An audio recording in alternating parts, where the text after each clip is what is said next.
అందరికీ నమస్కారం అండి. వెల్కమ్ టు నాగావళి రుచులు. మరి ఈరోజు ఈ వీడియోలో ధనుర్మాసం వచ్చేసింది.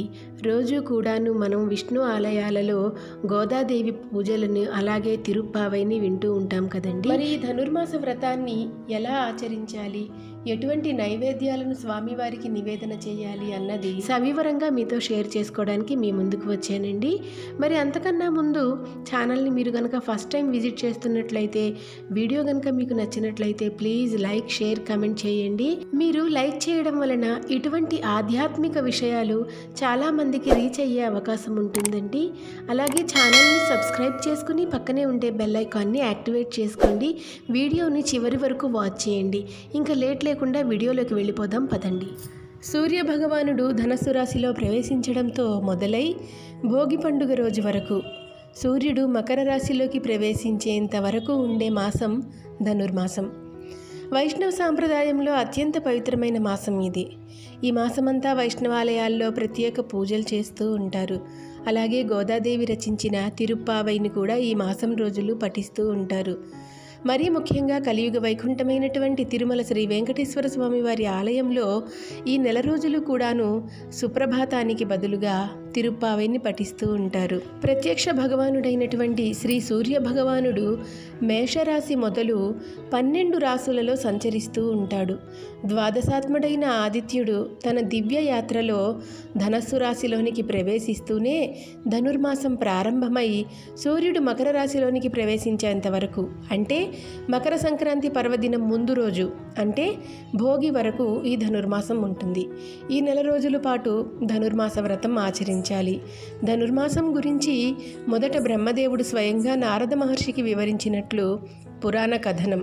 అయితే ఇంతకీ ధనుర్మాస వ్రతం ఎలా చేయాలి, ఈ వ్రతాన్ని ఆచరించే విధానం ఏమిటి అని అంటే, ధనుర్మాస వ్రతాన్ని చేయాలనుకునేవారు ముందుగా బంగారం లేదా వెండి లేదా శక్తి మేరకు పంచలోహాలతో కానీ రాగితో కానీ శ్రీ మహావిష్ణువు విగ్రహాన్ని ఒకదాన్ని తయారు చేయించుకొని పూజాపీఠంపై ప్రతిష్ఠించుకోవాలి. విష్ణువును మధుసూదనుడు అనే పేరుతో వ్యవహరించాలి. ప్రతిరోజు సూర్యోదయానికి కంటే 5 గడియలు ముందుగా నిద్రలేచి కాలకృత్యాలను పూర్తి చేసుకుని తలస్నానం చేసి నిత్య పూజలు, సంధ్యావందనాలను ముగించి తరువాత ధనుర్మాస వ్రతాన్ని ఆచరించాలి. ఆ మధుసూదన స్వామిని ఆవు పాలు, కొబ్బరి నీరు, పంచామృతాలతో అభిషేకం చేయాలి. అభిషేకం కోసం శంఖాన్ని ఉపయోగించడం శ్రేష్టం. శంఖంలో అభిషేక ద్రవ్యాలను ఒక్కొక్క దానిని నింపుకొని అభిషేకం చేయాలని శాస్త్రవచనం. తర్వాత తులసి దళాలతోనూ వివిధ రకాలైన పుష్పాలతోనూ స్వామివారిని అష్టోత్తర శతనామాలతో కానీ సహస్రనామాలతో కానీ పూజించాలి. నైవేద్యంగా మొదటి 15 రోజులు చక్కెర పొంగలిని కానీ బియ్యం పెసరపప్పుతో కలిపి వండిన పులగాన్ని కానీ సమర్పించాలి. తరువాతి 15 రోజులు దధ్యోజనాన్ని నైవేద్యంగా సమర్పించుకోవాలి. తరువాత ధూపదీప దక్షిణ తాంబూలాలను సమర్పించి నమస్కరించుకోవాలి. మధుసూదన స్వామి వారిని పూజించడంతో పాటు బృందావనంలో ఉన్న తులసీమాతని కూడా పూజించాలి. ఈ మాసమంతా విష్ణు పురాణాన్ని, విష్ణుగాథలను చదువుతూ కానీ వింటూ కానీ గడపాలి. వైష్ణవ ఆలయాలను దర్శనం చేసుకోవాలి. ఈ విధంగా ప్రతిరోజు ధనుర్మాసం మొత్తం ధనుర్మాస వ్రతాన్ని ఆచరించడం శ్రేష్టం.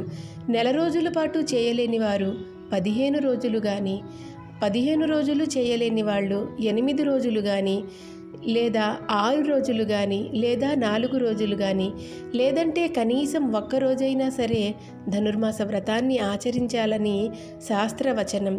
వ్రతం ఆచరించడం పూర్తి అయ్యాక శ్రీ మధుసూదన స్వామి వారి విగ్రహాన్ని ఒక బ్రాహ్మణునికి దానం ఇవ్వాలి.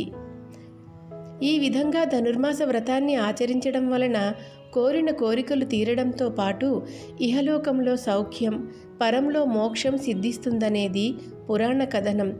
ధనుర్మాస వ్రతాన్ని ఒక్కరోజు ఆచరించడం వల్ల 1000 సంవత్సరాల పాటు నిత్యం వివిధ దేవతలను ఆరాధించినంత ఫలితం లభిస్తుంది అనేది పండితుల అభిప్రాయం. ఓకేనండి, మరి విన్నారుగా ధనుర్మాస వ్రతాన్ని ఆచరించే విధానం. మరి ఈ వీడియో మీకు నచ్చిందని అనుకుంటున్నా. వీడియో కనుక మీకు నచ్చినట్లయితే ప్లీజ్ లైక్, షేర్, కమెంట్ చేయండి. అలాగే ఛానల్ని సబ్స్క్రైబ్ చేసుకుని పక్కనే ఉండే బెల్ ఐకాన్ని యాక్టివేట్ చేసుకోండి. మరో చక్కని వీడియోతో మళ్ళీ మిమ్మల్ని కలుసుకుంటుంది మీ నాగావళి రుచులు. అంతవరకు సెలవు. Thank you for watching.